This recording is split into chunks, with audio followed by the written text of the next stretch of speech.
Hello friends, एक बार फिर से स्वागत है आपका हमारी जो इंडियन पॉलिटी की जो सीरीज चल रही है उसके अंदर। आप लोग चैनल पर अगर पहली बार विजिट कर रहे हो तो मैं आपको एक चीज़ बता दूं कि ये जो हमारा लेक्चर 6 चल रहा है इंडियन पॉलिटी के अंदर, तो आप लोग जो है इससे पहले के जो 5 लेक्चर्स हैं उनको देख सकते हैं। ओके, तो आज जो है हम लोग क्या करने वाले हैं, हम पार्ट्स ऑफ द कॉन्स्टिट्यूशन देखने वाले हैं। इससे पहले हमने क्या क्या देखा हुआ है, प्रियम्बल हमने देख लिया है। उससे पहले हमने क्या देखा था, फीचर ऑफ द कॉन्स्टिट्यूशन देखा था। उससे भी पहले हमने क्या देखा था, उससे पहले हमने देखा था आपके कॉन्स्टिट्यूएंट असेंबली को देखा था। उससे पहले कंपनी और क्राउन रूल के अंदर जितने भी एक्ट्स भारत में लाए गए थे उन सभी को हमने देखा था। आज हम बात करने वाले हैं पार्ट्स ऑफ द कॉन्स्टिट्यूशन की। हमारा जो संविधान है, हमारा जो कॉन्स्टिट्यूशन है, वो क्या करता है, क्या क्या चीज़ अपने में कंटेन किए हुए है। वो एक प्रेम्बल लिए हुए है, वो कुछ शेड्यूल्स, यानी कि अभी वर्तमान में हमारे पास 12 शेड्यूल्स हैं। 12 शेड्यूल्स लिए हैं, वो जो है 25 पार्ट्स लिए हुए हैं अपने साथ में। साथ ही साथ उन्हीं पार्ट्स के अंदर हमें 395 आर्टिकल्स के रूप में नज़र आते हैं। राइट, अभी वो आर्टिकल्स की संख्या काफ़ी ज़्यादा बढ़ चुकी है, तो हम सारी चीज़ों को अपडेट करते हुए चलेंगे। अप्रॉक्स हमारे पास मोर देन 450 आर्टिकल्स हैं। ठीक है, तो अभी हम अपने सेशन को स्टार्ट करते हैं। मेरा नाम है मोहित जोशी और आप मुझे देख रहे हैं मंथन आईएएस यूट्यूब चैनल के अंदर। और जो हम टारगेट कर रहे हैं यूपीएससी सीएससी को कर रहे हैं, साथ में जो और भी इसके सिमिलर कॉम्पिटिटिव एग्जाम्स हैं उन सभी की तैयारी करने वाले एस्पिरेंट भी इसे ज्वाइन कर सकते हैं। साथ ही साथ कोई बच्चे, कोई अगर ग्रेजुएशन या किसी भी फील्ड में अगर वो पॉलिटी अगर उसका सब्जेक्ट है तो वो भी इसे ज्वाइन कर सकता है। ओके, तो अभी हम लोग चलते हैं किसके अंदर, अपने पॉलिटी के जो आज का हमारा टॉपिक है, क्या, पार्ट्स ऑफ द कॉन्स्टिट्यूशन। तो ये मैंने आपको बता दिया है। ठीक, आज हम बात करने वाले हैं किसके बारे में, आज हम बात करने वाले हैं इंडियन कॉन्स्टिट्यूशन है, जो कि मैं आपको बता चुका हूँ। 25 पार्ट्स हैं, 12 शेड्यूल्स हैं एंड 448 आर्टिकल्स हैं।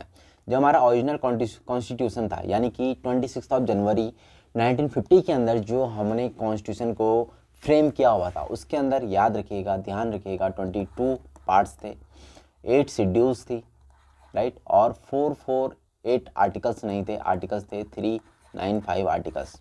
ओके, तो adopted by the constituent assembly 26 November 1929 and came into force on 26 जनवरी 1950। हमने जो है, हमारा जो कॉन्स्टिट्यूशन बनकर तैयार होता है 26 नवंबर 1949 को होता है। कुछ जो है इसके प्रोविजंस को उस दिन से लागू भी कर दिया जाता है, लेकिन हमारा जो कॉन्स्टिट्यूशन लागू होता है पूर्ण रूप से, यानी जब हम सोवरेन कंट्री बनते हैं, वो कब बनते हैं, हम 26 जनवरी 1950 के अंदर बनते हैं। इतनी बात आई होप आप लोगों को समझ में आई होगी। अभी हम चलते हैं अपने इस टॉपिक को आगे ले जाते हैं और चीज़ों को और ज़्यादा अच्छे से समझने की कोशिश करते हैं। पार्ट्स ऑफ द कॉन्स्टिट्यूशन वही चीज़ें, 395 आर्टिकल्स थे, 22 पार्ट्स थे, 8 शेड्यूल्स थी। उन्हीं चीज़ों को हमने आपके मतलब 4 पार्ट्स और जुड़े हैं, उसमें 4 शेड्यूल्स जुड़ी हैं और साथ ही साथ कुछ आर्टिकल्स को और ऐड किया गया है। अब यह हमारा इंपॉर्टेंट पार्ट, यानी कि हमारे जो कॉन्स्टिट्यूशन के 25 पार्ट्स हैं, जिन 25 पार्ट्स को हमें आज पढ़ना है। ठीक है, उन पार्ट्स को हम लोग देखेंगे वन बाय वन और चीज़ों को समझने की कोशिश करेंगे। देखो, अगर आप पार्ट्स पढ़ लेते हो ना, पार्ट्स अगर आपको समझ में आ जाते हैं तो आपको आर्टिकल से याद करना बहुत ज़्यादा ईजी हो जाता है। आर्टिकल्स अगर समझ में आ जाते हैं तो शेड्यूल से उनको लिंक करना आपको आसान हो जाता है। और ये सब चीज़ें जब समझ में आ जाती हैं तो आपको प्रेम्बल एक अंदर से आपको होता है ना कि यार हाँ, अब ये प्रेम्बल जो है आपको सच में समरी नज़र आने लगती है। अभी क्या, आपने प्रेम्बल, हमने लास्ट क्लास के अंदर प्रेम्बल को पढ़ा था। प्रेम्बल में हमने देखा हमें 3 तरह का जस्टिस मिलता है, हमें 5 तरह की लिबर्टी मिलती है, हमें फ्रेटर्निटी मिलती है। तो हमें जो है कुल मिलाकर हमने नेचर भी देखा था वहाँ पर। ये सब चीज़ जब हम कॉन्स्टिट्यूशन को पढ़ लेंगे तो आप देखेंगे कि पूरा ये हमारा कॉन्स्टिट्यूशन उसी चीज़ को लेकर फ्रेम किया गया है। राइट, तो अभी कुछ चीज़ें हम लोग देखने की कोशिश करेंगे। हमारा जो देश का, हमारा जो कॉन्स्टिट्यूशन है उसमें क्या क्या चीज़ें हैं, इन पार्ट्स के द्वारा आपको बहुत हद तक समझ में आ जाएंगी। राइट, तो अभी चलते हैं हम लोग। ठीक है,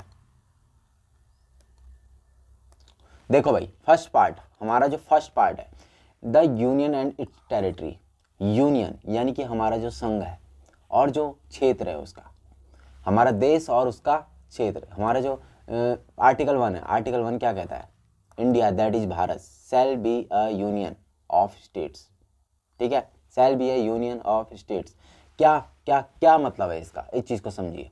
देखो, हमने जो है ना, हमारा फेडरेशन नहीं है, it is A union. Federation का क्या मतलब होता है, जब मान लो सपोज कुछ राज्य हैं, एक समझौता करें आपस में साथ रहने का, एक समझौता करें आपस में साथ रहने का और मिलकर एक सेंटर बनाएं, पर क्या, समझौता। समझौते का मतलब अगर इसको प्रॉब्लम है, इसको इनके रूल्स और रेगुलेशन समझ में नहीं आते तो ये क्या हो सकता है, इससे अलग हो सकता है। इट इज़ ए फेडरेशन, जैसा कि आपको यूएसए के अंदर नज़र आता है। 50 स्टेट्स हैं वहाँ पर, वो एक समझौते का परिणाम है, राइट। तो ये चीज़ ध्यान रखिएगा, अपने इंडिया के अंदर ऐसा कोई राइट नहीं है किसी भी स्टेट को कि वो इस यूनियन से अलग हो सके। मीन्स क्या, बिहार है या उत्तर प्रदेश है, झारखंड, कोई भी राज्य अब हमारे यूनियन से, इंडिया से अलग होने की मांग करे तो वो अलग नहीं हो पाएगा। इसका ये मतलब है सीधा सा। तो ये चीज़ जब हम आर्टिकल्स पढ़ेंगे यार तब समझेंगे डिटेल में, ठीक है। अभी हम पार्ट्स पर ध्यान देते हैं, जो हमारे पार्ट्स हैं। देखो फर्स्ट पार्ट यही कहता है हमारा जो यूनियन है, हमारा यूनियन और उससे रिलेटेड चीज़ों के बारे में बात करता है, उससे रिलेटेड एरियाज़ के बारे में बात करता है। जो शेड्यूल 1 है वो भी इसी के बारे में बात करती है। अभी जो हमारा लेक्चर, नेक्स्ट लेक्चर यानी कल का जो लेक्चर होगा उसमें शेड्यूल के बारे में बात करेंगे। तो फर्स्ट शेड्यूल आपको यहीं इन्हीं 4 आर्टिकल से रिलेटेड मिलेगी। जो हमारा सेकेंड आर्टिकल है वो बात करता है सिटीजनशिप के बारे में, सिटीजनशिप यानी नागरिकता के बारे में। देखो हमारे जो कॉन्स्टिट्यूशन है ना उसमें सिटीजनशिप के बारे में ज़्यादा कुछ बोला नहीं गया है, यानी कि कॉमेंसमेंट के बारे में बात की गई, जो यानी कि हमारा जो कॉन्स्टिट्यूशन है कब इनेक्ट होता है, 26 जनवरी 1950 के अंदर हमारा जो कॉन्स्टिट्यूशन है वो लागू हो जाता है। इस दिन तक, इस दिन पे जो सिटीजन है उसके बारे में बात की गई है। इसके बाद कौन सिटीजन होगा कौन नहीं होगा या आगे जो भी चीज़ें होंगी, आर्टिकल 11 जो हमारा जो सिटीजनशिप है वो आर्टिकल 5 से लेकर आर्टिकल 11 तक डील करते हैं आर्टिकल्स, राइट। सिटीजनशिप से रिलेटेड आर्टिकल्स हैं आर्टिकल 5 टू आर्टिकल 11। आर्टिकल 11 में साफ साफ बोला गया है कि भैया जो सिटीजनशिप से रिलेटेड एक्ट्स हैं, यानी कि जो कानून है, किसको सिटीजनशिप मिलेगी या किसको नहीं मिलेगी या किसको आपको किस तरह से वंचित करना है, जो भी चीज़ें, इसके राइट्स किसके पास में, पार्लियामेंट के पास में।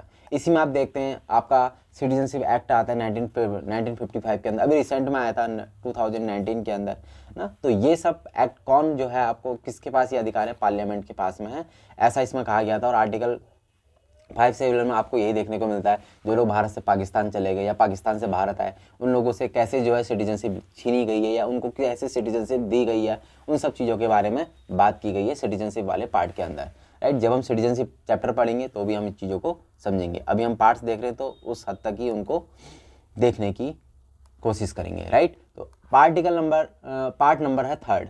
Part number third is the most important part and fundamental rights. Fundamental rights भाई ये पार्ट तो ना आपको ऐसे घूट के पी जाना है ना, बस कुछ नहीं है इसके अलावा, राइट। फंडामेंटल राइट्स तो आपके जहन में, फंडामेंटल राइट्स और आपके पार्ट नंबर 4 DPSP, ये भी आपको एकदम कंठस्थ होना चाहिए। कंठस्थ बोले तो कोई आपको बेहोशी की हालत में ही पूछे ना भाई जो है फंडामेंटल राइट्स आपको पता होने चाहिए। आर्टिकल 12 से 35 आपको एकदम रटे होने चाहिए, 36 से 51। जब आप मेंस आंसर राइटिंग करोगे ना UPSC के अंदर तो आपको रियलाइज होंगी एक एक चीज़। कोई भी क्वेश्चन आपके सामने होगा, आपको जब समझ में नहीं आ रहा होगा आप क्या लिखना है, आप इन्हीं चीज़ों को याद करोगे। Fundamental rights, directive principles of state policy and preamble. Preamble is the most important thing, ठीक।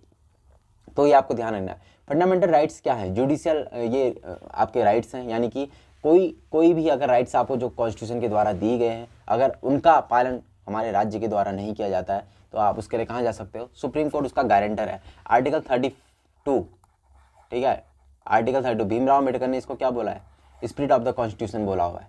तो आर्टिकल 32 के आधार पे आप क्या कर सकते हो, सुप्रीम कोर्ट डायरेक्ट जा सकते हो, आप हाई कोर्ट भी जा सकते हो, बट सुप्रीम कोर्ट इसकी क्या लेता है, गारंटी लेता है। इस बात को आपको ध्यान रखना है। तो आर्टिकल 12 से लेकर 35 आपको क्या करता है, आपके राइट्स को प्रोटेक्ट करता है, आपको राइट्स देता है। और ये क्या है, जुडिशियल राइट्स हैं आपके। इसके बाद जो fourth part, directive principles of state policy. ये स्टेट को पॉलिसी बनाने के लिए एक डायरेक्शन देते हैं, स्टेट को पॉलिसी बनाने की डायरेक्शन देते हैं ये राइट्स, राइट। ये राइट्स कौन दे रहा है, कॉन्स्टिट्यूशन दे रहा है। किसको दे रहा है राइट डायरेक्शन, आपके जो पॉलिसी मेकर्स हैं। पॉलिसी मेकर्स कौन है, जो हमारे कॉन्स्टिट्यूंट असेंबली में जो थे, अभी जो पार्लियामेंट में, अभी जो कहाँ लेजिस्लेटिव असेंबली में, उनको डायरेक्शन दी जाती है, पॉलिसी बनाते हो भैया इन चीज़ों को आपको ध्यान रखना है, राइट। यहाँ भी आप देखेंगे हमारे प्रेम्बल की चीज़ें साफ साफ आपको नजर आएंगी, जस्टिस, लिबर्टी, राइट। ये सब चीज़ें आपको देखने को मिलेंगी वहाँ पर। तो आर्टिकल 36 से आर्टिकल 51 आपको क्या है, directive principles of state policy. ये भी आपको एकदम ध्यान रखने, एकदम ठीक है, बिल्कुल भी इसके साथ छेड़छाड़ नहीं करनी। पार्ट नंबर 5 के अंदर यूनियन गवर्नमेंट, राइट। तो क्या द एग्जीक्यूटिव, इसमें भी चैप्टर्स डिवाइड है। यूनियन गवर्नमेंट के बारे में आपको 52 से लेकर 151 आर्टिकल तक दिया गया है कॉन्स्टिट्यूशन के अंदर। द एग्जीक्यूटिव, एग्जीक्यूट करने वाले जो लोग हैं उनके लिए आर्टिकल्स हैं 52 में आप देखोगे कौन आपको मिलेगा, प्रेसिडेंट ऑफ इंडिया, ठीक है, there shall be a president of India, एक प्रेसिडेंट होगा इंडिया के लिए, आर्टिकल 52 बोलता है। उसके बाद आप देखोगे आर्टिकल 63 से आपको कौन मिलेगा, वाइस प्रेसिडेंट मिलेगा, राइट, यहीं पर आपको सीओ मिलेगा, यहीं पर आपको कौन मिलेगा, प्राइम मिनिस्टर मिलेगा। इसके बाद आप देखोगे चैप्टर 2 है इसी के अंदर पार्लियामेंट, पार्लियामेंट आपको यहाँ पर there shall be a parliament, ठीक है, वहाँ पर बताया जाएगा पार्लियामेंट के अंदर कौन कौन है, प्रेसिडेंट है, लोकसभा, राज्यसभा, ये सब किसके अंदर आएंगे, पार्लियामेंट के अंदर आएंगे, राइट। फिर आपको राज्यसभा पढ़ोगे, आप यहाँ पर आप लोकसभा पढ़ोगे, ओके। तो ये सब चीज़ें, लेजिस्लेटिव, आप यहाँ पर देखो legislative powers of the president, president की जो लेजिस्लेटिव पावर्स हैं वो सब आप कहाँ पर देखते हो, आप यहीं पर देखते हो, ऑर्डिनेंस वगैरह पढ़ते हो ना, ऑर्डिनेंस अध्यादेश जो आता है यहाँ पर आप चीज़ों को पढ़ोगे। यूनियन जुडिशरी, सुप्रीम कोर्ट, यहाँ पर 124 सुप्रीम कोर्ट से रिलेटेड आर्टिकल्स हैं, यहाँ पर आप देखोगे इन सारे जो भी हमारी जुडिशरी रिलेटेड आर्टिकल्स हैं 124 से लेकर 147 तक। इसके बाद चैप्टर 5 के अंदर आप CAG के बारे में देखोगे, किसके बारे में, CAG के बारे में। तो 148 से लेकर 151 आर्टिकल्स तक आपको कौन बताता है, CAG के बारे में बताता है, कौन बताता है, हमारा कॉन्स्टिट्यूशन बताता है, ओके। और पार्ट नंबर 6 बात करता है, जैसे अभी हमने देखा क्या, अभी हमने देखा यूनियंस के बारे में, it is A union, okay. अब हम बात कर रहे हैं किसके बारे में, स्टेट के बारे में बात कर रहे हैं, स्टेट गवर्नमेंट, सेम सिमिलरिटी नजर आएंगी आपको यहाँ पर, जनरली आपको बताया जाएगा, ओके। आपको एग्जीक्यूटिव के बारे में बताइए, जैसे वहाँ पर आपको एग्जीक्यूटिव के बारे में बताएगा, सेम चीज़ यहाँ पर आपको एग्जीक्यूटिव के बारे में बताया जा रहा है, ओके।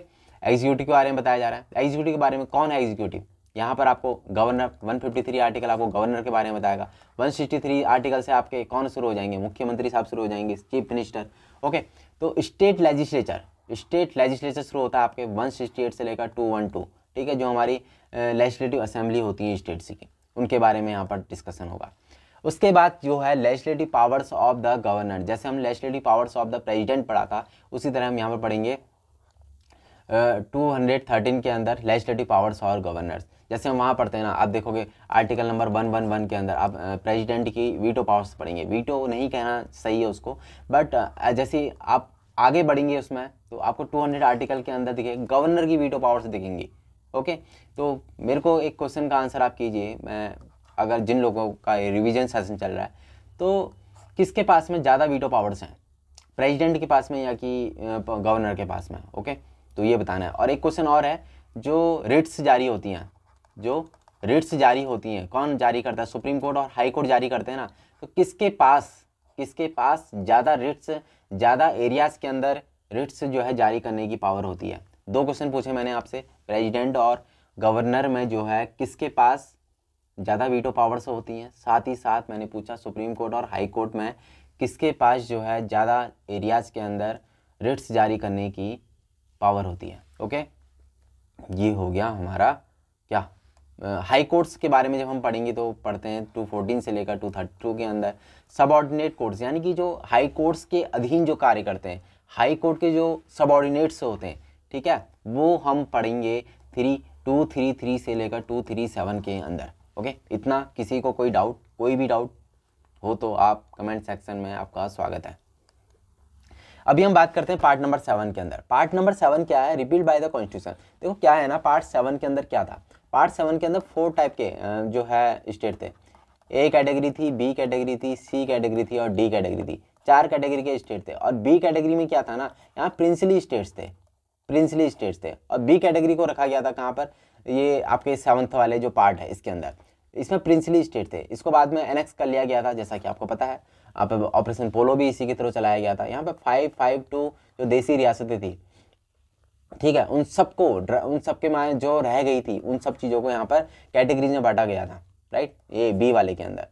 तो जो बी है उसको हटा दिया गया था, कब हटाया गया था, 1956 के अंदर 7th अमेंडमेंट एक्ट आया था। यहीं पर राज्य पुनर्गठन अधिनियम भी आया था, आपको पता होगा। इसी चीज़ में यहाँ पर article 238 omitted due to the reorganisation of states, ये चीज़ रही, ओके। अब बात करते हैं हम आर्टिकल जो पार्ट नंबर 8 है उसके बारे में, यूनियन टेरिटरीज, ओके।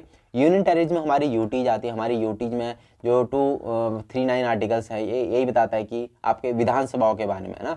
हमें दिल्ली के अंदर हमने क्या करा, दिल्ली के अंदर विधानसभा बनाई, विधानसभा दी, उसके नाम हमने इस आर्टिकल के अंदर चेंज किया, 239 का ए और 239 ए बी क्लॉज को हमने क्या करा, एड ऑन करा, देन हमने वहाँ पर क्या करी, विधानसभा दी दिल्ली के अंदर। इसी को अगला जो पार्ट है, पार्ट नंबर 9 पंचायत के बारे में डील करता है। पंचायत कब आई थी, हमारे ओरिजिनल कॉन्स्टिट्यूशन के अंदर थी क्या? नो, हमने 73rd जो अमेंडमेंट किया था 1992 के अंदर, ओके, उसके थ्रू इसको जोड़ा है। और 243 से लेकर 243O तक क्या हमारे पंचायत के बारे में बात होती है। पंचायत किसकी अवधारणा थी? मोहनदास करमचंद गांधी बार बार पंचायत के बारे में बात करते थे, राम राज्य की बात करते थे, उसी अवधारणा पर आधारित है पंचायत वाला कॉन्सेप्ट, ठीक है। पंचायत को कहाँ से लॉन्च किया गया था? जवाहरलाल नेहरू द्वारा। पहले ये हमारे कॉन्स्टिट्यूशनल बॉडी नहीं थी, संवैधानिक नहीं था, बट बाद में इसको संवैधानिक बना दिया गया, ओके। तो नागौर से, याद रखिए, राजस्थान के नागौर से जो है जवाहरलाल नेहरू ने क्या करा था, इसका शुभारंभ किया था। इसके बाद बात करते हैं 9th का part number A, part number 9th A, municipalities के बारे में बात किया करता है। नगर पालिका जिन्हें कहते हैं, नगर पालिका में क्या होता है, नगर पालिका को भी जो है हमने एड ऑन किया था 74th अमेंडमेंट 1993 के थ्रू, ठीक। 74th अमेंडमेंट लिख लेते हैं यहाँ पर, नोट्स बनाते रहेगा।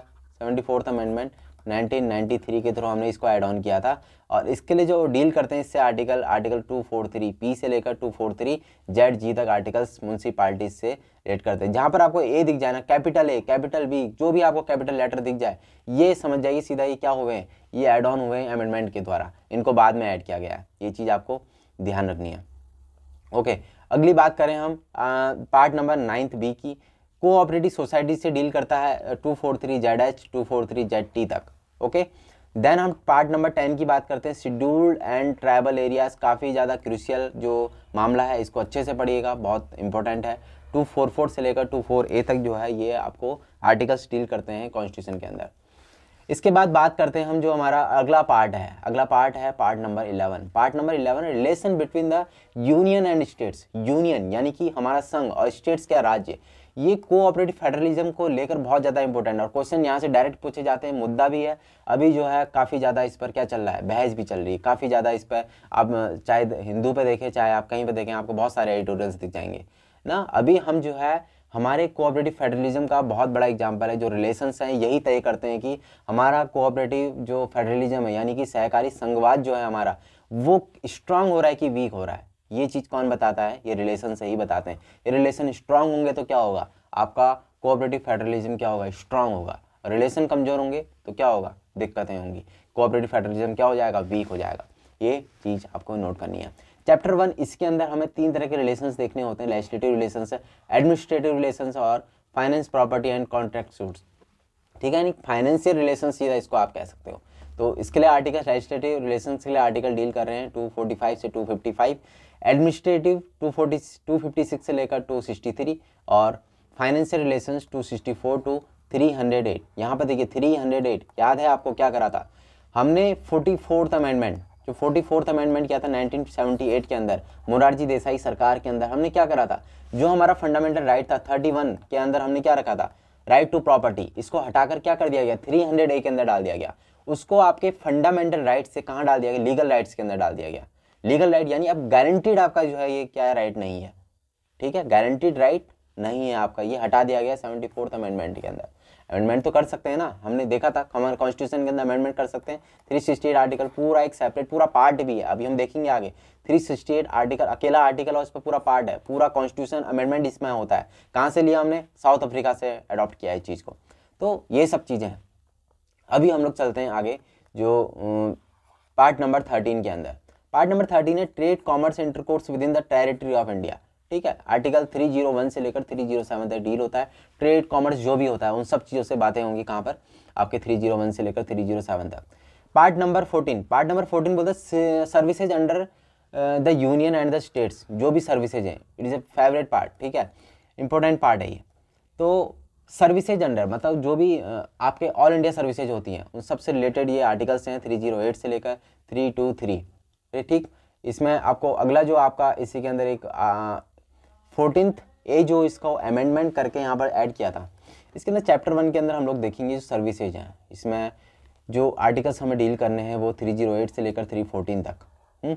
इसके बाद जो चैप्टर 2 इसी के अंदर पब्लिक सर्विस कमीशन, राइट, जो लोक सेवा आयोग है, चाहे वो किसका हो, सेंटर का हो चाहे वो स्टेट्स का हो, वहाँ पर हम लोग डील करेंगे 315 टू 323 के अंदर, right.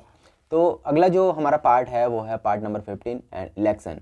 Election it is the most beautiful and important part of the constitution. यहीं पर हम लोग देखते हैं चीफ इलेक्शन कमिश्नर की जो हमारे यहाँ अपॉइंटमेंट होती है वो किस तरह से होती है, कितने, अभी यहाँ पर देखिए जब हमने शुरुआत करी थी ना स्टार्टिंग में, तो हमारे पास मतलब जब हमें इंडिपेंडेंसी मिली थी यहाँ पर, हम लोगों का जो कॉन्स्टिट्यूशन लागू हुआ था तब से भी हमारे पास सिर्फ एक चीफ इलेक्शन कमिश्नर, मतलब जो इलेक्शनर बॉडी है, ठीक है, जो इलेक्शन कमीशन है उसमें कितने मेंबर्स हैं, सिर्फ एक मेंबर है चीफ इलेक्शन कमिश्नर, बाद में ऐड ऑन होते हैं, ठीक है, वो सब चीज़ें हम देखेंगे यहाँ पर इलेक्शंस के अंदर। हमारे इंडिया के अंदर जो इलेक्शंस होते हैं जो ठीक है 324 से लेकर 329A इसके साथ डील करेंगे हम पार्ट नंबर 15 के अंदर। ओके, इतनी बातें समझ में आ रही हैं, किसी को कोई doubt? Okay, so part number 16, now we are going to part number 16, special provisions relating to certain classes, ठीक है। जब आप देखते हैं ना लोकसभा के अंदर हो चाहे विधानसभा के अंदर हो, हम एंग्लो इंडियन वाला जो प्रोविजंस करते हैं, जो भी यानी हम स्पेशल प्रोविजंस करते हैं कुछ सर्टेन क्लासेस को लेकर, वहाँ पर कुछ प्रोविजंस है उसके हमें देखने को मिलेंगे 330 से लेकर 342 के अंदर। पार्ट नंबर 17 डील करता है ऑफिशियल लैंग्वेज के साथ में। चैप्टर 1 इसका है language of the union and regional languages. हम शेड्यूल नंबर 8 जब देखेंगे वहाँ पर भी हम क्या करते हैं, हमारी ऑफिशियल 22 ऑफिशियल लैंग्वेज के बारे में बात करते हैं, राइट। जो स्टार्टिंग में कितनी थी 14 थी, बाद में अमेंड करते हुए हमने उसको ऐड ऑन करते गए हम वहाँ पर। तो यहाँ पर कुछ रीजनल लैंग्वेज और लैंग्वेज ऑफ द यूनियन के बारे में बात की गई है। इसी में चैप्टर नंबर 3 है language of the supreme court, high court and so on. Means supreme court की जो लैंग्वेज होगी, हाई कोर्ट की जो लोगों के साथ डील यानी कि जो भी पत्राचार होगा, कुछ भी होगा, उन चीज़ों को लेकर जो भी लैंग्वेज होगी उनकी, उसको लेके डील करते हैं। आर्टिकल्स उनके बारे में बताया गया है इन आर्टिकल्स के अंदर 348 to 349, ठीक है, 2 आर्टिकल्स हैं, ध्यान रखिएगा। उसके बाद चैप्टर नंबर 4 है स्पेशल डायरेक्टिव्स के बारे में 350 to 351। अगला जो पार्ट है पार्ट नंबर 18 इमरजेंसी प्रोविजंस के बारे में बात की है। आपातकालीन जो प्रावधान होते हैं उनके बारे में बात की गई है। इमरजेंसीज के बारे में बात की गई। इमरजेंसी 3 तरह की है हमारे यहाँ generally, article number 352, article number 356, article number 360। 352 जो है डील करता है किसके साथ में, 352 जो हमारा डील करता है वो करता है नेशनल इमरजेंसी, किसके साथ में, नेशनल इमरजेंसी के साथ में। जो हमारा इसी में 356 इसको प्रेसिडेंट रूल भी कहते हैं, इसी को स्टेट इमरजेंसी भी कहते हैं। क्या कहते हैं, state emergency. Article number 360 deal करता है फाइनेंशियल इमरजेंसी के साथ में, जो आज तक हमारे देश में अभी तक लगी नहीं और भगवान ना करे हमारे देश में कभी फाइनेंशियल इमरजेंसी लगे, ठीक है। तो वही चीज़ को भी आपको प्रे भी करनी है और साथ ही साथ नोट भी करना है। इसके बाद जो है हमारा जो पार्ट नंबर क्या है 19 मिसलेनियस। बहुत सारी विविध कुछ अलग चीज़ें यहाँ पर दी गई हैं इससे हटकर। तो यहाँ पर कुछ आर्टिकल्स हैं 361 से लेकर 368। It is not more important for you, but ठीक है, आप देखेंगे हम लोग इसको फ्यूचर में, ठीक है। पार्ट नंबर क्या है 20 अमेंडमेंट ऑफ द कॉन्स्टिट्यूशन। बहुत ज़्यादा इंपॉर्टेंट पार्ट है, इसको आपको घूटना है इसको भी, जैसे मैंने बताया था ना, कहाँ फंडामेंटल राइट्स आपको पता होना चाहिए, DPS भी पता होना चाहिए, प्रेम्बल आपको बिल्कुल रटा होना चाहिए, अमेंडमेंट ऑफ द कॉन्स्टिट्यूशन पता होना चाहिए आपको ना, शेड्यूल्ड एंड ट्राइबल एरियाज आपको पता होना चाहिए। वैसे ही आपको क्या है आर्टिकल नंबर 368 आपको पीना है। आर्टिकल नंबर 368 बहुत डिटेल में पढ़ेंगे हम आगे, ठीक है। इसके बाद हमारा जो पार्ट नंबर 21 है temporary transitional and special provisions, ठीक है। टेम्परेरी ट्रांजिशन स्पेशल प्रोविजंस हमारे कहाँ दिए गए हैं, 369 से लेकर 392 के अंदर दिए गए हैं। टेम्परेरी जम्मू कश्मीर में जो प्रोविजंस किए गए थे टेम्परेरी थे, तो बहुत इंपॉर्टेंट पार्ट है, तो इसको भी आपको क्या करना है, स्टार लगा लेना है, ठीक है। तो स्टार मेरा बहुत खतरनाक बन रहा है, बट आप लोग अच्छा ही बनाइएगा, ठीक है। उसके बाद जो है आर्टिकल, ये अपना पार्ट नंबर 22 है। Part number 22 short title commencement authority text in Hindi and repeals. मतलब क्या, कॉन्स्टिट्यूशन का हिंदी अनुवाद की बात कर रहे हैं। कमेंसमेंट क्या, इसमें ये कह रहे हैं BR अम्बेडकर ने देखो क्या सोच बनाई। उन्होंने कहा कि ये जो है ना हमारा कॉन्स्टिट्यूशन है, आज 26 जनवरी 1950 के अंदर हम लोग क्या कर रहे हैं, जो हमारा 1935 का एक्ट था, जो हमारा 1947 इंडियन इंडिपेंडेंस एक्ट जो था हमारा 1947, इसको हम क्या करते हैं, रिपील कर देते हैं, इसको हम खत्म कर देते हैं। आज से हमारा क्या है, हमारा कॉन्स्टिट्यूशन ही क्या है, हम खुद एक सोवरेन बॉडी हैं, हम एक संप्रभु राष्ट्र हैं, ठीक है। तो ये चीज़ संप्रभु क्या था, मैंने लास्ट वीडियो के अंदर बताया था आपको, यानी कि इंटरनल और एक्सटर्नल अफेयर्स के अंदर जहाँ कोई आपको इंटरफेयर नहीं करता, वो क्या है, आप खुद में क्या हो, एक एपेक्स बॉडी हो, उसी को हमने सोवरेन कहा था। तो अब हम बात करते हैं जो कुछ पार्ट्स हैं जो एडिट किए गए थे, राइट। कुछ पार्ट्स मैंने आपको बता भी दिए, ठीक है। 3 parts were added to the constitution which had 22 parts and its commencement. Currently there are 25 parts to the constitution, right? There are currently 25 parts of the constitution. ये 3 parts नहीं है, 4 parts होंगे, एक कम भी तो किया गया ना, 4 parts। देखो 22 parts थे, 7th को हटा दिया गया, 21 बढ़ गए, 7th को हटा दिया गया था ना, 7th पार्ट को हटा दिया गया था, मैंने आपको बताया था या नहीं बताया? मैंने आपको बता दिया आई थिंक, ठीक है। देखो 7th को हटा दिया गया था और 7th अमेंडमेंट से ही हटाया था 1956 के अंदर, राइट। तो ये चीज़ है, याद रखिएगा। अब कितने पार्ट बच गए यहाँ पर? अब पार्ट बच गए यहाँ पर 22 थे, 21 हो गए, अभी 25 है, तो 4 हमारे पास क्या हो गए हैं, एडेड हुए हैं, याद रखिएगा। Part number 4th A was added by the 42nd amendment to the constitution. It is deals with the fundamental duties. Fundamental duties, कितनी फंडामेंटल ड्यूटीज है हमारे पास? हमारे पास अभी वर्तमान में 11 फंडामेंटल ड्यूटीज हैं, ठीक है। 42nd अमेंडमेंट में 10 फंडामेंटल ड्यूटीज ऐड की गई थी। 2002 के अंदर जो है एक और फंडामेंटल ड्यूटी ऐड की गई, 11th फंडामेंटल ड्यूटी।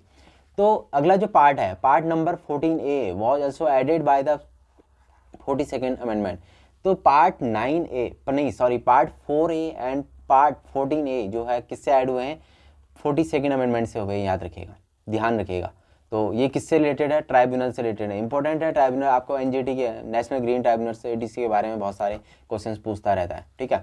तो part number 9A was added by the 74th amendment 1992।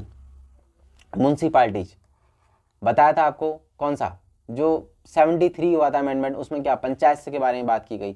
9th के बारे में, 9th में 74th अमेंडमेंट 1992 के अंदर म्यूनसिपालिटीज के बारे में बात कर दी। 73 रिलेटेड टू अमेंडमेंट की बात कर रहे हैं, 73 related to panchayat, 74th amendment related to municipalities. इतना ध्यान रखिए, 1992 1993, ओके।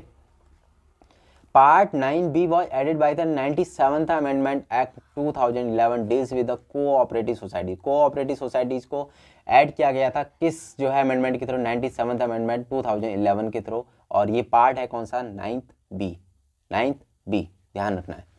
इसके बाद जो बात करते हैं, पार्ट नंबर 7 को हटा दिया गया। 20 स्टेट्स थे, 20 स्टेट में प्रिंसली स्टेट्स थे, एंड 7th अमेंडमेंट के द्वारा इसको 1956 के अंदर हटा दिया गया। ये हमने बात करी, ओके।